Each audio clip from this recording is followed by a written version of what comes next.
está? Muy buenas noches, bienvenidos y bienvenidas. Periodismo en plural en esta edición, en esta noche, 3 temas que ponemos, por supuesto, a su disposición para acompañarnos en la siguiente hora a dialogar con nuestras invitadas y nuestro invitado esta noche. Vamos a hablar de la nueva ley de movilidad, esta que va a sufrir algunas reformas a lo que se acaba de entregar y publicar en el periódico oficial del Estado de Jalisco. También hablaremos de lo sucedido la semana pasada y que sin duda nos puso a temblar a más de una persona, y es este homicidio registrado en la colonia Providencia, una de las colonias pues más queridas por la zona metropolitana, quienes habitamos la zona metropolitana de Guadalajara, para disfrutar a lo mejor de un buen convivio. Y justo ahí, en estos espacios de convivencia, en un restaurante, fue asesinado un servidor público de Puerto Vallarta. Nuestro tercer tema: Adán Augusto López, protagonista preelectoral, está haciendo lo propio, recorriendo congresos, recorriendo estados para pues emitir el mensaje que tiene sin duda por parte de la 4T y que encabeza el presidente de la República, Andrés Manuel López Obrador. Para hablar de ese tema, primero le quiero presentar a usted, a quien se suma a esta mesa de diálogo, que la verdad es que estoy muy contenta de recibirla en esta, que es tu casa. Rosario Bareño, para quienes estamos en el medio periodístico, nuestra queridísima Charo, muchísimas gracias por estar con nosotros. Déjame les digo, periodista con más de 30 años de trayectoria, se convirtió en la primer mujer como jefa de información en un medio de comunicación local, el Jalisciense, que ya no existe, subjefa de información en el Occidental y actualmente jefa de redacción responsable del semanario impreso El Occidental. Bienvenida. Muchísimas gracias, Trini, Irán, Vania, qué gustazo, de veras, muy agradecida, es un honor. Los veo muy seguido, con el tiempo que nos los permite la actividad periodística, pero gustazo. Estoy muy agradecida, me encanta verlos. Acá a mis ojos nos estábamos acordando de la última vez que nos habíamos visto con la presentación de Tania Libertad. Trini, pues era clientaza tuya en otros programas. Y Vania, que te digo, también admirada, respetada y querida. Gracias. Desde hace años. Los quiero a los 3, los admiro a los 3 y es un gasto. Oye, los 3 presentes, ¿eh? Nada más. Ya te tocará compartir los mesa. compañeros No me pongas en aprietos. Después vas uno por uno. Sí, más o menos. Vaya de Dios, bienvenida a tu casa. Muchísimas gracias, buenas noches y bienvenida a este espacio Vania. cada lunes. Buenas noches, Irán Espinosa de los Monteros. ¿Qué tal? ¿Cómo están? Buenas noches y de verdad también de mucho corazón bienvenida a este espacio. Gracias, que perfectamente comanda mi querida Trini Rodríguez. Y pues yo aquí bendecido entre las mujeres, ¿no? Bendita entre las La mujeres. envidia de tus compañeros, sin Sin duda. lugar a dudas. Oye, envidiado. Irán, déjame comenzar contigo, porque en la página del partido MC, en su portal en internet, dice: lo logramos. El Congreso de Jalisco aprobó el marco regulatorio que impulsamos desde la bancada naranja, y hoy tenemos una nueva ley de movilidad, seguridad vial y transporte que permitirá vialidades más seguras y ordenadas.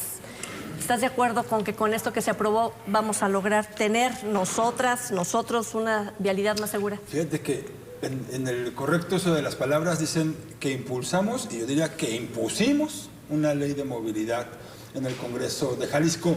A ver, si se va a lograr eso que dicen, pues es cosa de que le veamos operar. O sea, me refiero a...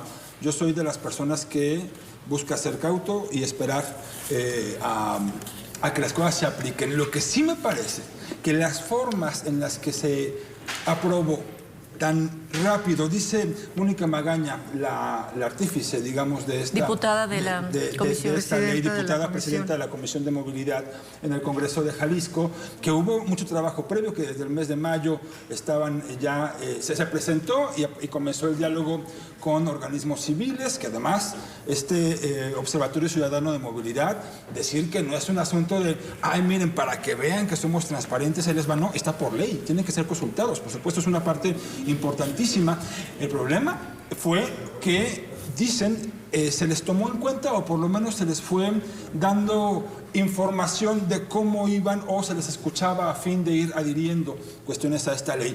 Y al momento de que ya el dictamen tendría que ser votado, ya pasaba directamente al Pleno, eso no se les dio a conocer, lo cual pues me parece que habla mucho de la transparencia en sí, no del proceso si quieres, pero sí cuando el momento importante ha llegado. Dice Mónica Magaña, bueno, pero es que lo hicimos durante todos estos meses y además creo que mencionaba en una entrevista que le daba a Canal 44 que 3 horas antes todavía estaba explicándoles, pero son 200 y tantos artículos, me parece, lo que conforma esta ley de movilidad. O sea, imposible poder transmitir la importancia, la relevancia y sobre todo, además, con un enorme descuido que tiene que ver con este asunto de lo de los fumadores, que tienen que hacerle un remache a la ley que todavía ni siquiera se termina de publicar o todavía no se publica. Y eso habla, por supuesto, de que el trabajo legislativo o se hace por encargo de alguien que está por encima y se dice claramente por parte del Ejecutivo,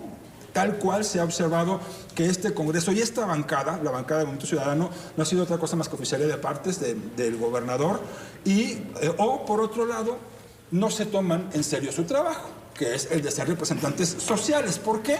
Porque prefieren crear el acuerdo o el candado con el partido para que después los tengan de candidatos en diferentes puestos, ¿no? A ver, son varios los puntos que tú mencionaste y que podemos ir desmenuzando, sin duda enfocándonos en lo que está provocando el disgusto por parte de las otras bancadas que están en oposición con la reforma a la nueva ley de movilidad. Una de esas es la revisión de la tarifa del transporte público. 2, la creación de un fondo de apoyo para las personas usuarias del transporte público. Se comprometen también a evitar tarifazos o que no haya incremento en la tarifa. 2, criterios para acceder a los beneficios, ser más concretos para que el transporte público ofrezca calidad en el servicio y compruebe en su momento que los costos humanos de operación y de combustible han aumentado y que por lo tanto se acreditaría un incremento en la tarifa del transporte público. Esto en lo que tiene que ver al transporte público, pero hay otros factores que sin duda también están provocando este desasosiego y que se tenga que reformar lo reformado. Yo creo que ahí son mucho, como bien dice Iram, es la forma y el fondo. O sea, ¿por qué está ahorita discusión o por qué está tanto el tema de la ley de movilidad? Si a lo mejor alguien de nuestros televidentes todavía no tiene el contexto, lo que se hizo y lo que se está cuestionando es la forma en que se aprobó, porque se hablaba de que ya se habían hecho durante 3 meses estuvieron varios organismos, estuvieron de universidades, estuvieron del grupo empresarial haciendo mesas de discusión, estuvieron haciendo propuestas, estuvieron haciendo revisiones para poder integrar esta ley. O sea, hubo un consenso para ir cuidando las formas, pero a último momento la meten de fast track, en la madrugada la aprueban sin que se haya dado una última revisión o todas las personas, se hablaba de alrededor de 2,000 ciudadanos quienes estuvieron participando, pudieran a lo mejor haber visto con calma y haber hecho algunas observaciones críticas o a lo mejor algunos ajustes, incluso estos que tienen que ver con algo tan sencillo que se les haya pasado en las multas a las personas que van fumando en sus autos, que tienen que hacer ya unos ajustes porque no quedaba claro si era únicamente para transporte público o si también para los particulares, que es como había quedado. Pero entonces todo tiene que ver con las formas. A lo mejor empezó muy bien todo lo que estaban haciendo, involucrando a los ciudadanos como debe de ser en las discusiones, pero a último momento se los brincan y sí deja mucho como a la interpretación de por qué. O sea, ¿por qué si ya tenían 3 meses trabajando, por qué no los invitan por lo menos 2 días antes, 3 días antes? Termina a lo mejor haciendo oscuro las cosas o a lo mejor haciendo que uno piense mal o que hay alguna otra agenda paralela. Entonces todo tiene que ver con las formas y por eso se está discutiendo, y la otra es lo de fondo. Al final de cuentas también hay algunas cosas que donde están poniendo el ojo.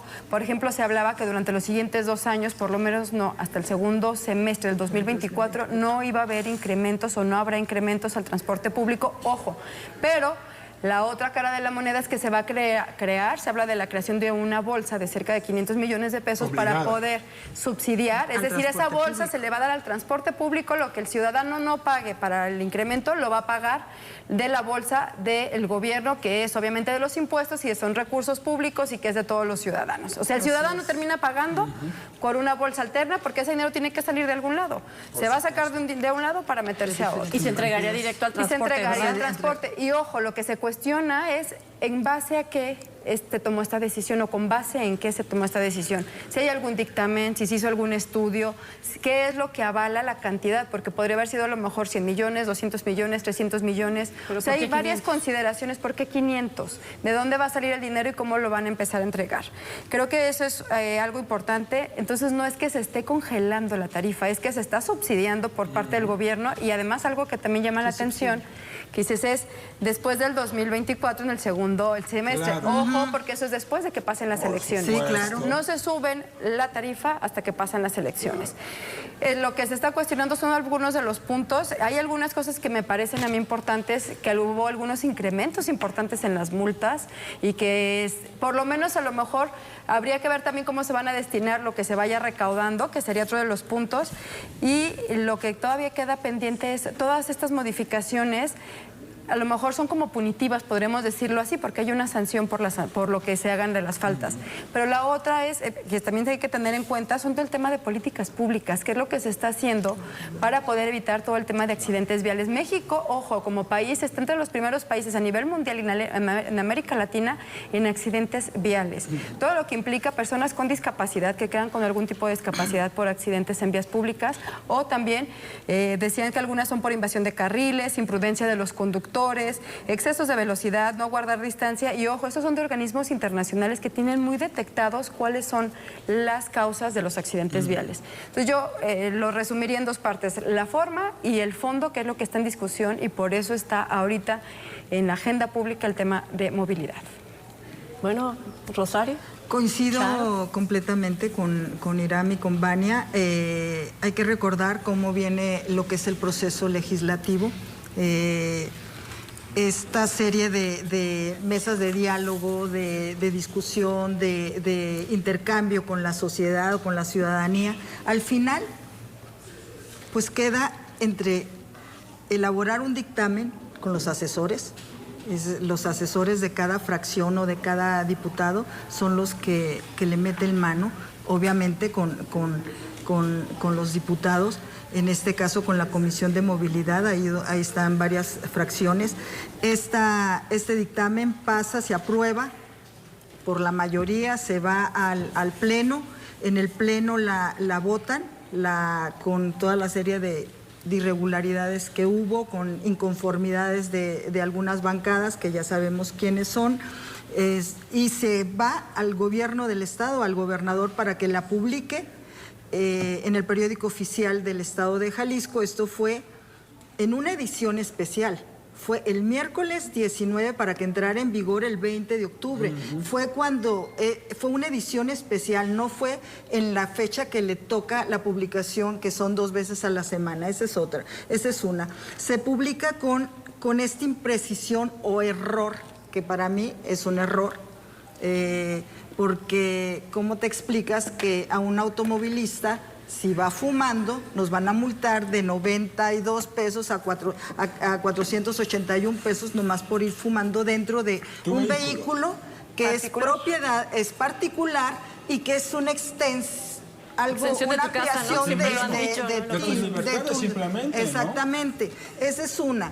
Mañana van a sesionar para meterlo otra vez en fast track. Va a ser una nueva reforma, un nuevo dictamen, donde se va a especificar de que la sanción a los que fumen dentro del transporte público, en este caso las unidades del transporte público, pues van a llevar esto. Automáticamente, al aprobarse eso, pues ya se quita lo de automovilistas. Sin embargo, hay que recalcar que ahorita, hoy lunes, a esta hora que se está transmitiendo el programa, todavía es vigente esta multa a automovilistas que vayan fumando.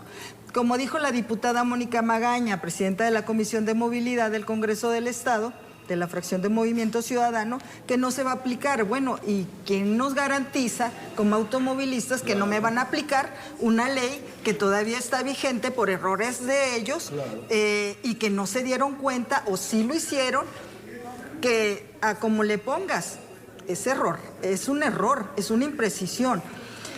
Esto se va a hacer. Es un trabajo. Exactamente. O sea, lo que decías, bueno, y mañana lo van a hacer en fast track. ¿En qué? Hay un proceso, dentro del proceso legislativo se le llama estrechamiento de términos. ¿Qué significa esto? Que en la primera sesión, puede ser la extraordinaria, se sube a primera lectura esta reforma, tiene que pasar una sesión intermedia y luego la sesión la sesión ordinaria, donde va la segunda lectura, que es donde se discute y se vota, y se regresa y se manda al gobernador para que la observe si está de acuerdo o no, y si no, se publica en el periódico oficial. O se regresa al legislativo, para hacer las adecuaciones. Volvemos con en cuanto a las multas, las sanciones. Yo coincido con lo que dice Vania, en el sentido de que tú estás metiendo una sanción, una multa, debe de haber una política pública detrás. Hablan de sanciones cerca de 19,000 pesos con los famosos arrancones, que los arrancones los tenemos aquí en diversos municipios, que ya sabemos dónde, dentro de la zona metropolitana. ¿Y qué ha pasado? Ha habido accidentes, muertes. ¿Y qué hay detrás? Nomás por aumentar a 19,000 pesos una multa, eso ya va a quitar los arrancones, va a quitar las muertes, va a quitar los heridos, los lesionados que hemos tenido con estos famosos arrancones. No ha pasado. Mientras no haya algo que la autoridad competente, los municipios, estén muy pendientes de eso y que haya una política integral. Esa es una parte. Lo de los motociclistas, esa es otra. Los bebés, los mototaxis es otra. Que no se ha podido regular. Ellos dicen, bueno, pues nosotros estamos en colonias como en Tlajomulco, de donde nacieron, por ejemplo, que es parte de la zona metropolitana. Y que dan respuesta a una necesidad, a una demanda que no está atendiendo el Estado desde hace décadas. Yo quiero saber cómo le van a hacer para hacer esa transición de los mototaxis a vehículos de 4 llantas, que así es como está establecido, ¿no? Y que va a ser de manera progresiva. Y que hay que recordar que lo de los famosos mototaxis vienen de una reforma de las 61 legislaturas, si mal no recuerdo. Estaba de coordinador Ismael del Toro, si mal no recuerdo, de la bancada de Movimiento Ciudadano. Me acuerdo por los coordinadores, Miguel Monraz estaba en la del PAN. Bueno, ahí fue, cuando esa reforma llega, fue cuando lo de cobrar en efectivo las plataformas digitales de transporte, ahí fue donde se dio lo de regular los mototaxis, lo de las famosas cuencas. Cuencas de servicio, no me acuerdo el nombre exacto. Las zonas de operación, por así decirlo, ¿no? Que no se salieran, que no entraran, por ejemplo, a zonas como el periférico, más allá del periférico, sino se quedara solamente como un vehículo de conexión a esas vías. Y no sucedió. No se ha dado. Porque no hay nadie que vigile y que las pare. Han ido en incremento, No hay certeza ni siquiera de cuántos hay operando en este momento. Y me llama muchísimo la atención, porque me parece que ahí vamos a tener una reacción social importante que hasta el momento no han observado. Tanto de parte de los usuarios, de estos usuarios que no están siendo atendidos por el Estado a través de un sistema de transporte digno y confiable y seguro, como por parte también de los operadores de estos mismos mototaxis. ¿Por qué? Porque de acuerdo a esta ley, tienen que cambiar, ya lo mencionabas tú, migrar de este vehículo de 3 llantas, inseguro, inestable, a vehículos de 4 llantas. ¿Quién va a hacer esa compra? Cada uno de los choferes tendría que hacerlo. O el que está atrás de la venta de las unidades. Oye, y además, una licitación, ¿con qué empresa mexicana, hay que ver local? Qué tan organizados están y con qué apoyo seguramente vendrá económico estatal para que esto se haga, porque, ya lo mencionaba mi querida Charo, operan en gran parte en Tlajomulco, y Tlajomulco es bastión nada más y nada menos que del partido en el poder. Lo que Trini, se han extendido, por ejemplo, Ixtlahuacán, se han extendido, inclusive los digamos, claro. Y en mayor número están ahí. Y eso es con conocimiento de causa, porque a mí me tocó investigar desde casi inicios, que tenía poco tiempo en Tlajomulco, las irregularidades que hay detrás. No le quiero poner nombre, porque no le voy a poner nombre, los grupos Inconsistencia. los grupos que están. Los grupos delictivos que están detrás de esto. Tú te metes a investigar como periodista todo lo que es la serie de mototaxis y no te puedes meter, o sea, a fondo. Sí, es cierto. Porque ya hay intereses. Hay intereses, pero hay gente que, por ejemplo, sabes que en una cuadra están una serie de personas que tienen este tipo de unidades y no te metes más, o sea, tú investigas y has tenido que sacar esa información por la gente, por otros medios, pero directamente no lo puedes porque no hay una hacer. transparencia. Nos tenemos que ir a una pausa. Lo que sí me imagino que cuando se discute el día de mañana y se le reforme a esta reforma, no van a ir al fondo, sino se van a quedar justo en la forma de si fumas o no fumas en tu vehículo, ¿no? Y se van a quedar por ahí la falta de explicación sobre estos 500 millones de pesos y otros factores. Creo que iba muy planchada ya el dictamen, lo habían estado planchando, como se dice coloquialmente, iba muy bien y al final terminó arrugado y terminaron presentando... Que esos 500 Vámonos millones a la pausa. ya se habían dado. Cuando regresemos hablaremos de este evento tan penoso, tan triste, el homicidio que se registró la semana pasada en Providencia. Volvemos.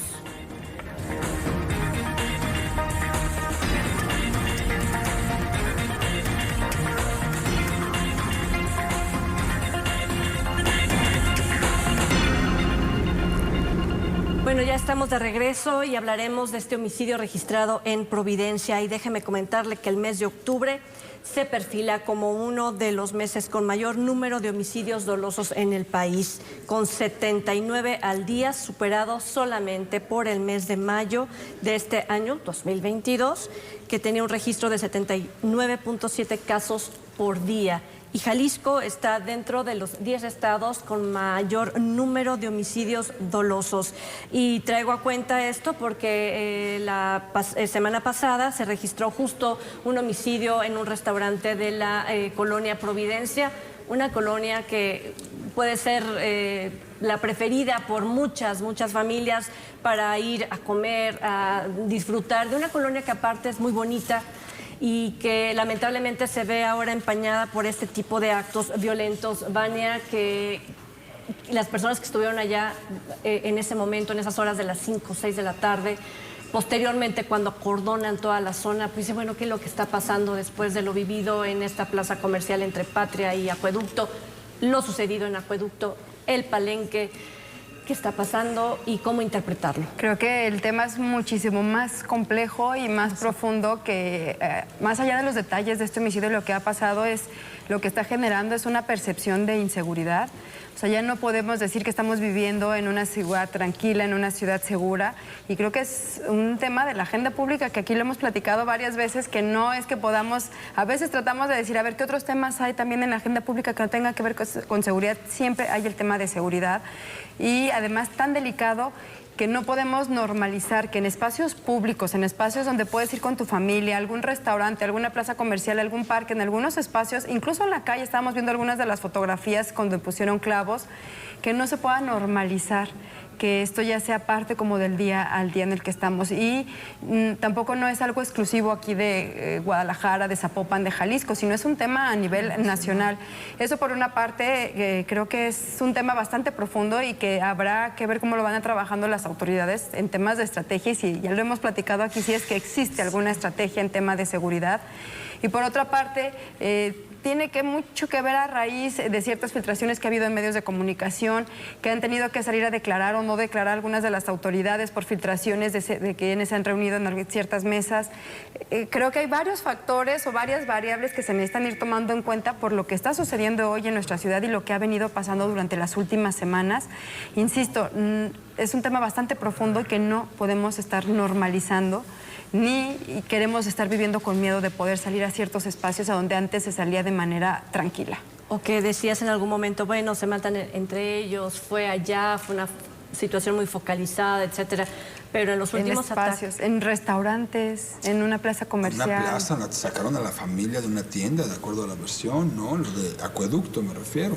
No, o por ejemplo con estos artefactos ponchallantas, bueno, están afectando a la sociedad que no tiene nada que ver a lo mejor con sus conflictos, ¿no? Entre las partes, o las personas que resultaron lesionadas, hospitalizadas en esta plaza de Acueducto y Patria. O sea, sí hay una afectación ya directa para los que de manera desafortunada van transitando por la zona. Creo que ese es el punto que resaltas bien, Vania, y que es lo que nos preocupa al fin de cuentas, Rosario. Sí, fíjate, lo que dijo, el impacto social, cuando suceden este tipo de situaciones lamentables, te crea una cierta percepción de inseguridad. No voy a ir ahorita, no me voy a pasar por esa plaza, por esta colonia, pero luego normalizamos. Ayer estaban llenos los restaurantes, las plazas estaban llenas, estamos normalizando esta situación. La hemos tenido en una plaza que está por allá, por Rafael Sanzio, también sucedió algo. Y ese tipo de situaciones, independientemente del personaje que fue ejecutado, que también tiene, bueno, ya las autoridades hablaron, ¿no? De que si tiene relación con lo que pasó, que si iban detrás de él desde la plaza que está en Acueducto o no.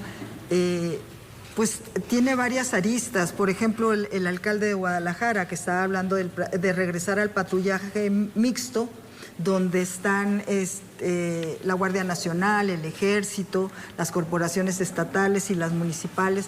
¿Qué tanto nos dio resultado?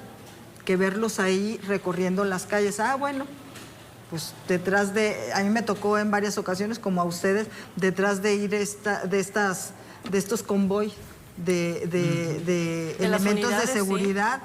Pero ¿qué tanto nos ayuda eso? O sea, volvemos a la estrategia. ¿Cuál estrategia existe? O sea, para sentirnos seguros dentro de una colonia, de una calle, de un restaurante, de una plaza comercial. O sea, esto, o sea, sí está afectando, esto va más allá. Bien lo dijo Vania, va más allá. Esto es más de fondo. Independientemente, tú dices, bueno, que si se dan entre ellos o no, pues eso ya lo hemos escuchado muchas veces, que si está determinado cártel o no, también, presente, ¿no? O sea, aquí lo que nos importa es qué está haciendo la autoridad para que nosotros como ciudadanos nos sintamos seguros, porque esto es algo a nivel federal, a nivel estatal y a nivel municipal. Se han creado una serie de estrategias, policía metropolitana, estos patrullajes mixtos.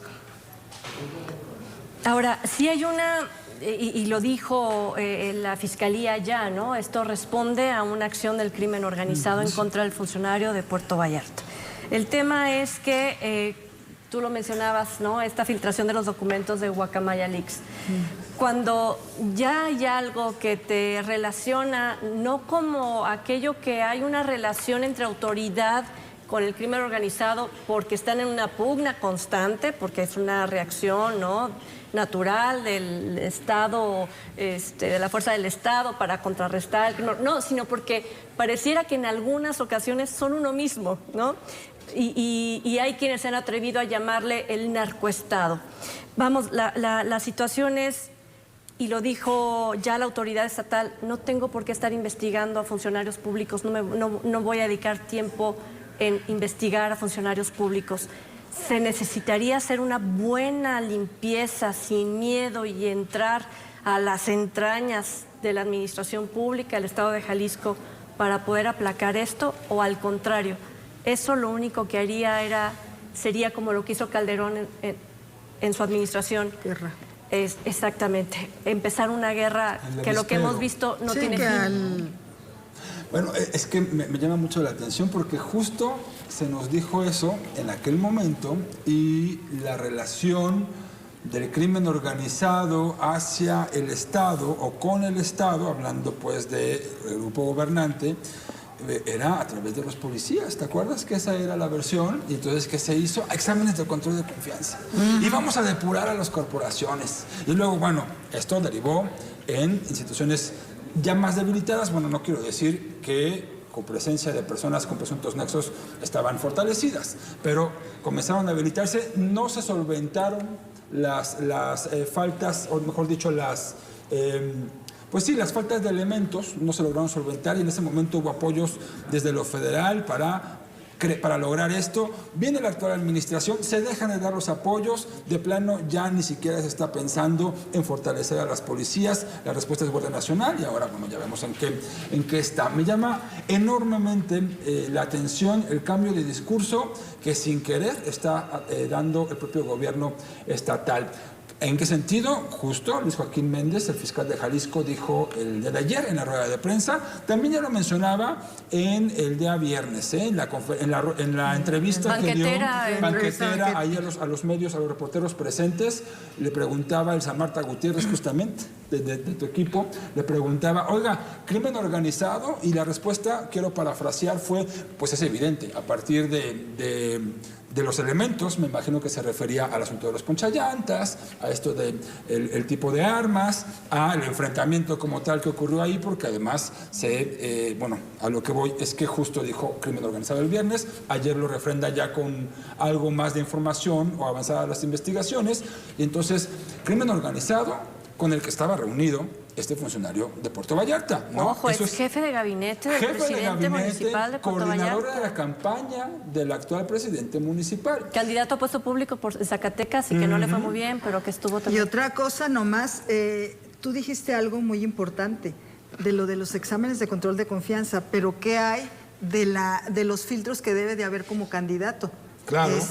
Y que eso ya viene dentro de la reforma. 3, ¿no? Sí. Se supone, el 3 de 3 también involucra eso, digo, para responder un poco justo a esto que mencionabas, y ya nada más para cerrar mi... Perdón la interrupción. No, para nada, Ay, yo para ya, nada, mi querida Charo. No.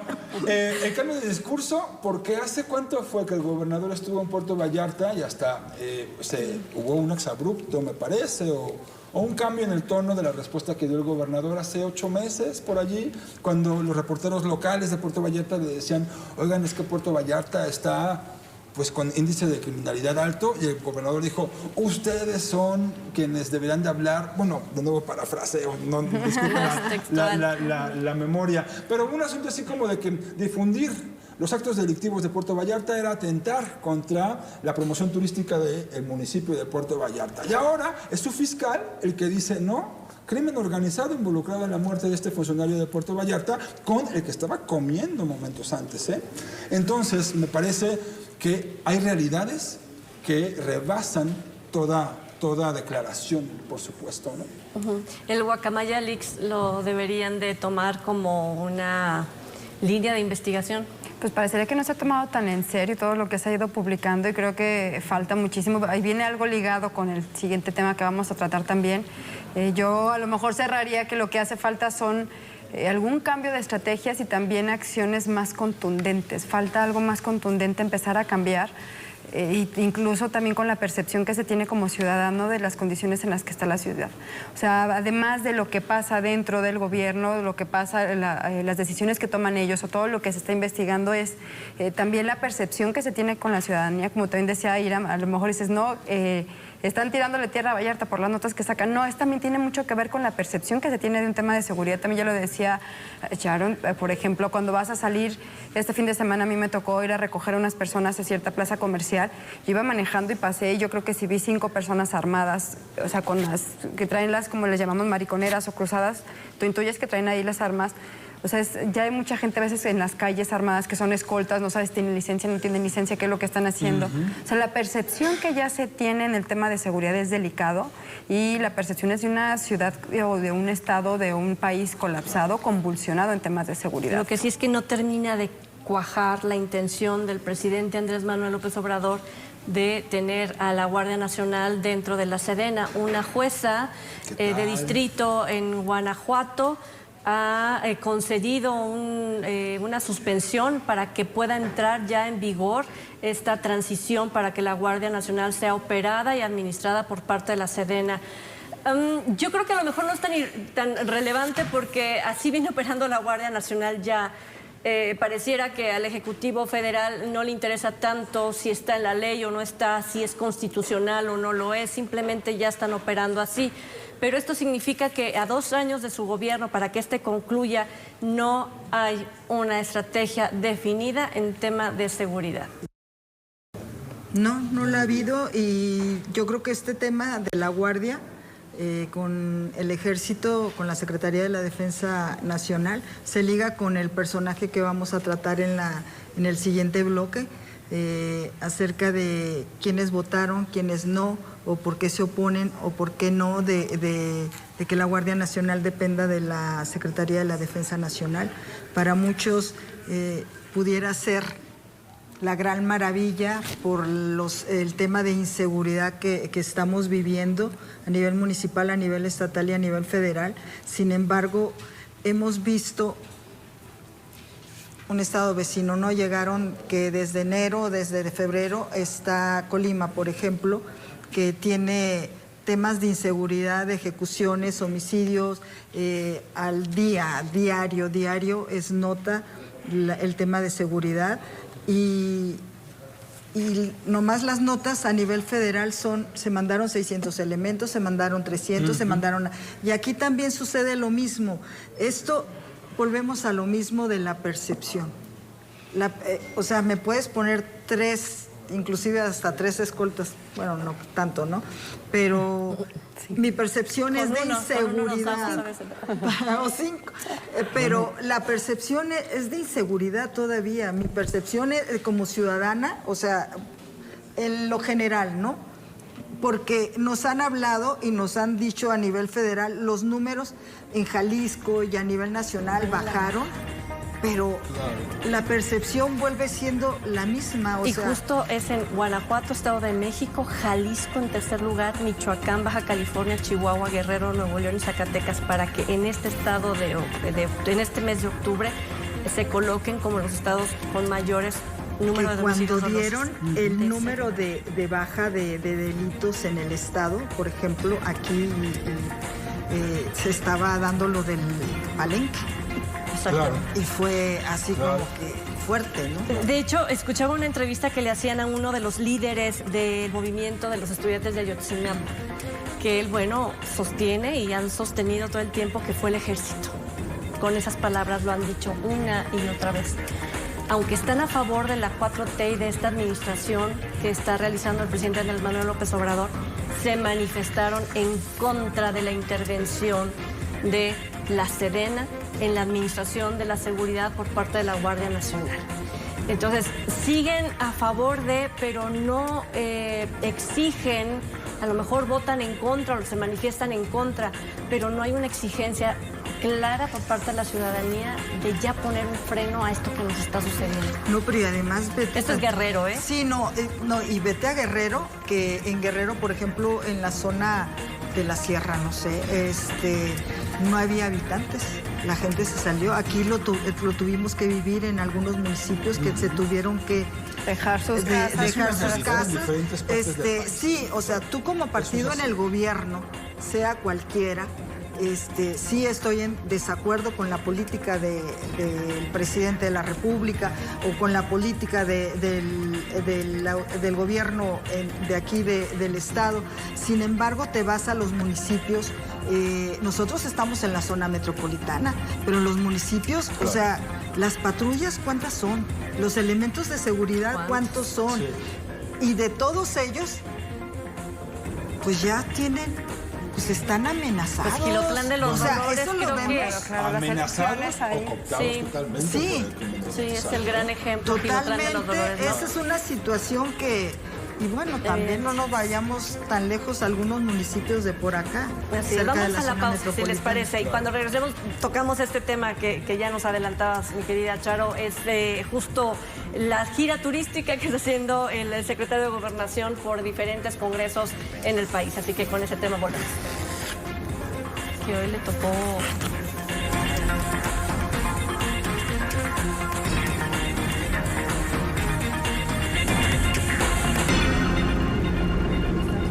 Bueno, Bueno, ya estamos de regreso y vamos justo a hablar de Adán Augusto López Hernández, quien es el secretario de Gobernación y es el protagonista preelectoral. Él se encuentra haciendo ciertas visitas, que por cierto acaba de cancelar la visita que tenía pendiente para el estado de Jalisco, pero son temas que no tienen que ver con la administración pública. Si usted se toma un tiempo y escucha justo la narrativa del secretario de Gobernación, está tratando como de, dicen por ahí, ¿no?, meter hilo para sacar hebra. Charo Bareño.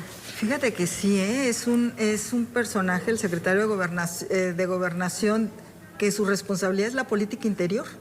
Claro. La política interior del país, y lo que ha estado haciendo es estarse paseando. Es golpearla. Es un... todavía no... y en un enfrentamiento con los gobernadores, sea de su partido o no sea de su partido. Obviamente está defendiendo a los gobernantes del partido en el gobierno a nivel federal. Ahí no se ha metido, ha sido muy directo con los gobernantes de Movimiento Ciudadano, del PAN, que son contrarios a Morena. Sin embargo, en un discurso y en una diatriba muy que enfrentamiento, o sea, que nada abona. O sea, no estamos ni en época electoral.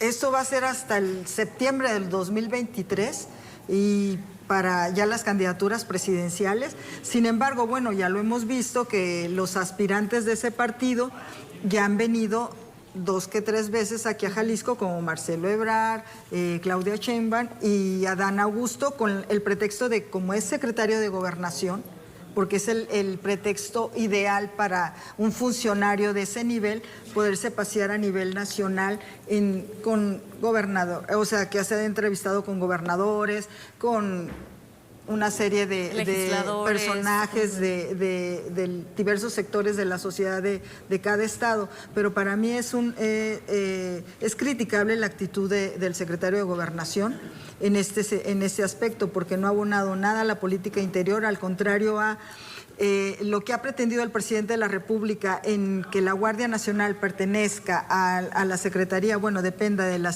la Sedena, y que todavía estaba en el Congreso de la Unión este tema, y que pues obviamente ha habido en contra porque no están de acuerdo muchas fracciones y legisladores, sobre todo por la política que trae, bueno, por la postura de Morena y cómo se ha manejado Morena en ese aspecto, ¿no? Yo creo que nada abona lo que ha estado haciendo el secretario de Gobernación. Eso es lo que digo. Creo que lo podremos ver desde lo macro, a ver qué es lo que hace la Secretaría de Gobernación. Él tiene menos de un año o casi un año que llegó y al principio se había mantenido de bajo perfil, por así decirlo. O sea, no era una figura que estuviera en medios, no era alguien que tuviera un papel protagónico, no figuraba. Se le atribuye que empezó a figurar a raíz de que fue presidenciable adelantado, insisto, porque faltan 2 años, pero ya hay varios que se apuntaron como presidenciables. Históricamente la Secretaría de Gobernación, ¿qué es lo que hacía? Se encargaba del tema meramente, por así decirlo, político, de generar gobernabilidad. Era un espacio donde podía ser un lugar de encuentro, no solamente con las personas cercanas al gobierno, sino también a lo mejor con grupos disidentes o con personas de oposición. Era un lugar donde se abrían las puertas para poder encontrar un punto de acuerdo, para poder hacer política desde una visión de Estado, de generar gobernabilidad, de poder generar acuerdos, de poder escuchar. Y creo que lo que ha estado sucediendo en las últimas semanas, en los últimos meses, es que se ha vuelto un espacio erosionado donde se están cerrando la puerta a varios actores, donde lejos de generar espacios de diálogo, de escucha, están haciendo como si fuera algo, terminan de polarizar el país, que es algo que se ha venido haciendo a nivel nacional. Los últimos comentarios que ha hecho, entre ellos, por ejemplo, donde hablaba de que en el sur había personas más inteligentes que el norte, o sea, no hay necesidad de llegar a estos puntos, hablando de que en Yucatán decía que estaban más inteligentes que las personas de Nuevo León. Estamos en un mismo país, desde ahí otra vez ya empiezas a polarizar. O sea, la figura de un personaje que está en un puesto de una Secretaría de Gobernación es delicado hacer ese tipo de declaraciones. Y las últimas que tenían que ver con, muy lamentable, por cierto, eso de él hablaba de que podría ser o el próximo podría ser un presidente militar. ¿Qué tal? Súper delicado. Si nos vamos nosotros a la historia de México, estamos hablando de que durante años, durante décadas, durante siglos, se ha cuidado mucho que mantener fuera de la esfera de las decisiones de gobierno a los militares y también en el orden eclesiástico. Eran dos figuras que se habían mantenido fuera. Esa declaración que hizo él, ojo, puede tener dos visiones. Una puede ser que estaría haciéndoles él un guiño como en la manera personal, pero es muy delicado porque él tiene investidura como secretario de Gobernación. No podría estar haciendo eso. Si es que lo hizo por sus propios intereses, por ser un precandidato o por sus aspiraciones.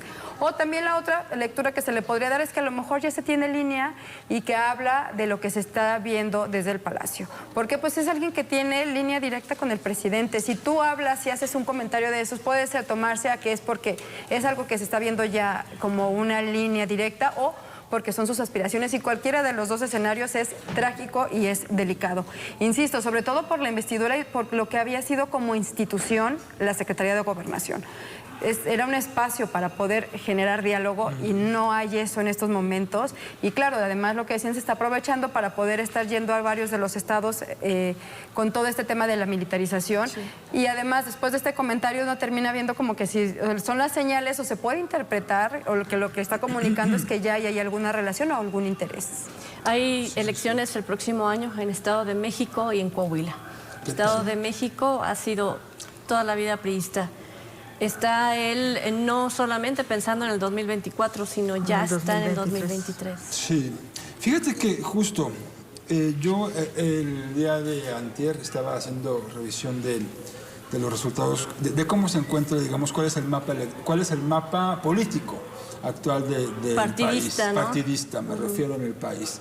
Le digo, a ver, de entrada, justo hoy Mural dice que fuentes internas de Morena confirman, o mejor dicho, bueno, sí, confirman que no vendrá, o niegan que vendrá, por así decirlo, Adán Augusto esta semana a charlar con los diputados. Y el asunto era justo cabildear, convencer y demás esta adherencia de Guardia Nacional a la Secretaría de la Defensa. Me parece que no viene porque, además, obviamente, de este enfrentamiento de a gratis que se inventó con el gobernador Enrique Alfaro la semana pasada, pues no hay condiciones para nada que se vaya a lograr el número de votos en el Congreso de Jalisco. Ahora bien, más de la mitad, por ahí de 22 congresos locales, si mal no recuerdo, son primera fuerza política Morena. Y lo que necesita Morena, bueno, dicen el PRI más bien porque el PRI fue el que sacó la iniciativa, es la mitad de los congresos. El primor, dile primor. No se rían, así pasó, me equivoco. Así pasó, ¿no? Una iniciativa por parte de una diputada priista y el presidente diciendo: no, me parece bien, miren qué bueno que están cambiando. Y el Benito Moreno, por cierto, miren qué tranquilo ha estado últimamente, ¿no? Estas acusaciones que venían desde Campeche se acabaron. Todo. Sí. Eso me parece lo más triste, lamentable. No, y que ahora el que sigue es Ricardo Monreal, igual, ¿no? Ahora sigue Ricardo Monreal. De casa, mañana, ¿no? Caray. Mañana en la noche en el programa de Sansores. Que será Lidia Sansores quien va a sacar trapitos al sol ahí en Twitter, los dos. De Monreal. Pero bueno, a lo que voy es que esta iniciativa priista, avalada totalmente por los morenistas, por el líder moral de Morena, que es el presidente, pues necesita solamente 17 congresos, porque es la mitad más uno. Sí, los va a lograr. Los va a lograr, sin lugar a dudas. Los va a lograr. Ahora, justo lo que... es la permanencia, mejor dicho, hasta 2028. Eso sí, es lo que se está discutiendo, porque el otro, la otra arista es precisamente lo que ya está, pero ahora se está impugnando. ¿No? Pero es innecesario, en realidad, el desgaste político que está haciendo Adán Augusto. A lo mejor le funcionaría para venir y vanagloriarse con los morenistas locales. Lo que yo no sé es si hay grupo de Morena en Jalisco apoyando a Adán Augusto, porque me queda claro que para Sheinbaum hay, me queda claro que también para Marcelo Ebrard hay. Que de hecho ayer salió un grupo. Si lo habrá, uno de mujeres, ¿no? De Marcelo Ebrard, las mujeres con Ebrard, una cuestión así. Me parece y otro aquí en la localidad. Muestra la fractura interna ayer otra vez, ¿no? Ayer, con una diputada federal, que era priista. Creo Delgadillo. Sí. Justo. Clara Delgadillo es quien estará al frente de este grupo de mujeres a favor de Marcelo Ebrard. El tema es que esta semana también se discute en lo federal la reforma electoral. Y también comienzan ya a disminuir a lo mejor los recursos, no a lo mejor no, esa es la propuesta, disminuir los recursos para los OPLES, los organismos locales, a lo mejor hasta su desaparición, también los tribunales electorales.